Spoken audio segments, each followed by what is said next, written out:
കാണുന്നില്ലല്ലോ. ഇത് തന്നെയല്ലേ മായ ഞാൻ ഇത്രയും നേരം പറഞ്ഞോണ്ടിരിക്കുന്നത്. അമ്മ ഒന്നുകൂടി ഒന്ന് ആലോചിച്ച് നോക്കമ്മേ, എവിടെയാ വെച്ചേ? നിനക്ക് എന്താ ബാനു, എന്റെ തലയ്ക്ക് വെളിവില്ലേ? എനിക്ക് നല്ല ഓർമ്മയാണ് ഞാൻ ഇതിനകത്ത് കൊണ്ടുവന്ന് വെച്ചത്. ഇവൻ എന്തിനാ ഈ ബാത്റൂമിനകത്ത് കയറി താമസിക്കുന്നത്? സേതു, സേതു,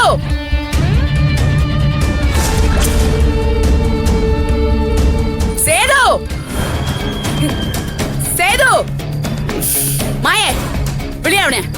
ഇത് അവൻ അറിയാതെ എങ്ങോട്ടും പോകത്തില്ല. വിളിയടി അവനെ. വിളിക്കാം, ഞാൻ വിളിക്കാം. സേതു, നീ മര്യാദക്ക് പുറത്തോട്ട് വന്നോ അമ്മേ, അല്ലെങ്കിൽ വാതിൽ ഞാൻ കേട്ടോ. ഇറങ്ങി വരുന്നുണ്ടോ? ഞാൻ ഇറങ്ങി. അവനെയും കൂട്ടി പുറത്തോട്ട് വന്നോണം. അവനോട് സംസാരിച്ചിട്ടേ ഇനി ബാക്കിയുള്ളൂ. നീ എത്ര നേരം അതിനകത്തിരിക്കുന്നു ഞാനൊന്ന് കാണട്ടെ. മാറി നിൽക്കടി അങ്ങോട്ട്.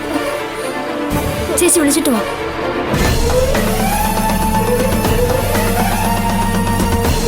ഞാനൊന്ന് നോക്കട്ടെ അവൻ എത്ര നേരം അതിനകത്ത് കയറിയിരിക്കുന്നു. ഇതിനൊരു തീരുമാനം ഉണ്ടാക്കിയിട്ട് കാര്യമുള്ളൂ. അമ്മ എന്ത് സമാധാനപ്പെട്. എന്ത് സമാധാനപ്പെടാൻ? 1 ലക്ഷം രൂപയാണോ 50 ലക്ഷം രൂപയാ കാണാതെ പോയേക്കുന്നത്.